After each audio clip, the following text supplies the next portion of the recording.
bienvenidos. Es un honor para mí ser parte de su formación y aprendizaje y continuar con ella en la asignatura de Derechos de la Niñez y Adolescencia. Por ello les invito a que discutamos un tema novedoso, como es el coprotagonismo, un nuevo paradigma. La doctrina de la protección integral actual propone una aproximación al paradigma del coprotagonismo de la niñez y adolescencia, en tanto es un enfoque en el que su participación aloja un salto cualitativo al incidir en el ejercicio del conjunto de los derechos, colocando a la niñez como actor sociopolítico. Para ello, partamos de la noción de adultocentrismo, a fin de analizar críticamente desde esta perspectiva a la Convención sobre los Derechos del Niño y sus concepciones, especialmente sobre niñez y participación. Si bien es cierto, la Convención ha dado lugar a un tratamiento concreto y simbólico de niños, niñas y adolescentes como sujetos plenos de derecho, no resulta esto suficiente en razón de los derechos de participación que figuran en la Convención para instaurar una ciudadanía plena. El enfoque de derechos expresado en la doctrina de la protección integral resulta entonces insuficiente per se para sustentar el involucramiento de dichos sujetos en cuestiones políticas y de ciudadanía, y no problematiza el carácter adultocéntrico de nuestra sociedad. Debemos tomar en cuenta que la Convención fue íntegramente elaborada por personas adultas y que la historia oficial de los derechos de la niñez omite la participación y protagonismo del sector de la niñez y adolescencia. De esta manera, a través de este foro asincrónico, realizaremos una crítica jurídica. En primer lugar, si en materia de niñez y adolescencia se puede hablar de paradigma en cuanto al tratamiento de situaciones jurídicas, e iremos más allá en cuanto si a la niñez y adolescencia se puede considerar y constituir como un actor social que no puede seguir siendo excluido de los procesos generales de carácter sociopolítico de nuestro país.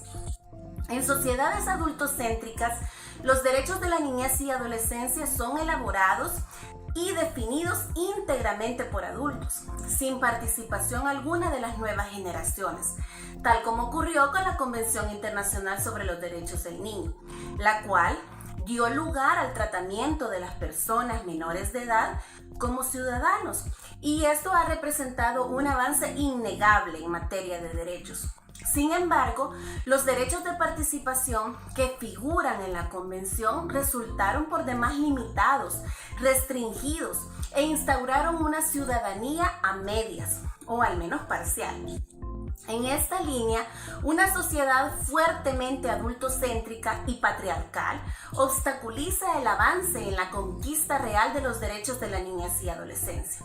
Es en este sentido que entendemos que el paradigma de niñez que subyace a la Convención sobre los Derechos del Niño, conocido como paradigma de la protección integral, si bien postula a los niños y niñas como sujetos de derecho, no los reconoce abierta y definitivamente como sujetos políticos, y además habilita a la reproducción del adultismo, que caracteriza al modo en que tienen lugar los vínculos intergeneracionales en nuestras sociedades. Ello nos lo dice la historia de los derechos de la niñez y adolescencia, que ha sido protagonizada por políticos profesionales, funcionarios intelectuales, pero todos ellos adultos, quienes monopolizaron las acciones para proteger a los niños, dando escasos o bien nulos espacios para ser escuchados y compartir sus experiencias, lo que propiciaría dar paso a la instauración de un paradigma nuevo como es el coprotagonismo de la niñez y adolescencia, como un horizonte emancipatorio para ellos. Este coprotagonismo social y político cuestiona el adultocentrismo y es necesario indagar si permite la construcción de un nuevo modo de entablar las relaciones sociales intergeneracionales. Bajo esta perspectiva, la participación aloja en sí un salto cualitativo al incidir en el proceso del ejercicio del conjunto de los derechos, colocando a la niñez y adolescencia como actores sociales y no como meros ejecutores o consentidores de algo. En este análisis debemos de ser cautelosos sobre el adultocentrismo, el cual no debe entenderse solamente a la problematización de la centralidad de lo adulto en nuestras sociedades. Se trata de reconocer más bien el carácter conflictivo de las relaciones entre las generaciones, en tanto vínculo asimétrico que contiene y reproduce autoritarismo y desigualdad. Es decir, problematizar las relaciones entre el mundo de la adultez y de la niñez desde una perspectiva crítica del adultocentrismo, asumiendo la relación desigual de poder y los vínculos conflictivos inter e intrageneracionales. Es un hecho político y académico reciente y necesario de estudiar. El adultocentrismo se trata entonces de una estructura sociopolítica, cultural y económica, en la cual el poder es ejercido por los adultos y la niñez y la adolescencia son sometidas a un lugar subordinado y de opresión. La trascendencia de advertir la incidencia de la idea de infancia hegemónica como modo normal de ser niño hoy y como representación social asimilada como lo natural en los niños es la anulación de todas las formas de ser niño y adolescente. Esta niñez y adolescencia hegemónica entonces no es otra que la consagrada en el discurso hegemónico de los derechos de la niñez, que se instituyó y globalizó a partir de la sanción de la Convención sobre los Derechos del Niño, que no diferencia niños de niñas y que entiende a la niñez como una etapa de preparación para la vida adulta, reproduciendo así el carácter patriarcal y adultocéntrico de nuestra sociedad. Durante todo el siglo XX, antes de la promulgación de la Convención sobre los Derechos del Niño, el llamado paradigma de la situación irregular organizó el universo legal en lo que a niñez se refiere.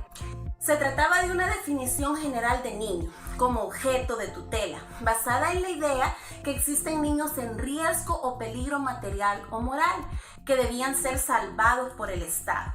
De este modo, bajo la pantalla de la protección, se justificó una indiscriminada, abierta y discrecional persecución hacia los hijos de los trabajadores, pues para quienes ejercían el patronato, prácticamente todo niño pobre se hallaba en peligro moral o material, lo que habilitaba al Estado a tutelarlos, corregirlos y reprimirlos. Ante dicha situación tan radical, la Convención entonces instituye el cambio de paradigma, de la situación irregular a la protección integral. Su existencia impulsó la consideración de los niños como sujetos de derecho, condición que se materializa principalmente en el reconocimiento de sus derechos de un modo independiente a los otros miembros que conforman a su familia, ya sean aquellos derivados de su condición de seres humanos en general, como aquellos que se derivan de su especificidad como niños. En ese sentido, es innegable el aporte de la Convención en línea de instituir nuevos principios relativos a la ampliación de ciudadanía y el tratamiento concreto y simbólico de personas menores de edad como ciudadanos. De hecho, antes de que fuese pactado el derecho de la opinión, los niños vivieron sumergidos en un silencio social violentamente impuesto. Sus pensamientos, sentimientos y juicios estaban condenados al desecho, tanto que ante cualquier expresión de ellos era legal y legítima la violencia verbal y física para corregirles. Es desde esta óptica crítica que, aunque reconocemos su valioso aporte, afirmamos que los derechos de participación que figuran en la Convención, por demás limitados, restringidos y parcelados a lo largo de la historia, destinaron a los niños a una ciudadanía de segundo nivel. Así, el enfoque de derechos de la doctrina de la protección integral resulta insuficiente para comprender y reflexionar sobre el involucramiento de los niños en cuestiones de política y de ciudadanía. De esta forma, podemos concluir que la niñez no es una etapa de la vida aislada del entendimiento general de la condición humana.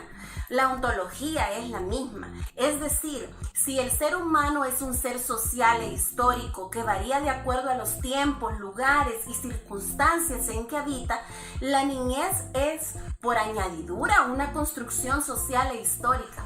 Esto significa que es posible ser niño o niña de un modo diferente al impuesto por el modelo de infancia hegemónico. Resulta necesario superar el adultocentrismo, que construye una noción de niñez hegemónica. Resulta válido entonces cuestionarnos para avanzar hacia otros modelos de la niñez. En primer lugar, es posible considerar una ciudadanía que incluya la niñez y adolescencia, no solo como colectivo con derechos específicos, sino también como un conjunto de subjetividades con incidencia real en procesos generales de carácter político y social. Segundo, postular el protagonismo de la niñez significa entonces que los niños se comporten como adultos. Tercero, para que exista un protagonismo de la niñez y adolescencia en aspectos políticos y sociales, será necesario que los adultos renunciemos a nuestro propio protagonismo o que las decisiones sean el producto de un diálogo y de un acuerdo intergeneracional. 4. Al evidenciar la exclusión de la niñez del ámbito político como algo naturalizado, pensar a los niños como agentes políticos y no solo sociales nos conduce entonces a reflexionar sobre las prácticas cotidianas de estos sujetos como actos políticos y se postula el coprotagonismo como necesidad ética. En este sentido, ¿es procedente hablar de paradigmas en niñez y adolescencia? ¿Se trata de modelos o se trata de una necesidad? 5. La apuesta por el protagonismo al superar los pensamientos arraigados en el adultocentrismo y redefinir relaciones de subordinación y dependencia que se han dado a los niños a lo largo de la historia, como su nombre lo indica, se refiere a un protagonismo de los niños, es decir, meramente individual, o se requiere una participación colectiva, socialmente valorada para la debida emancipación de la condición humana. Espero sus comentarios.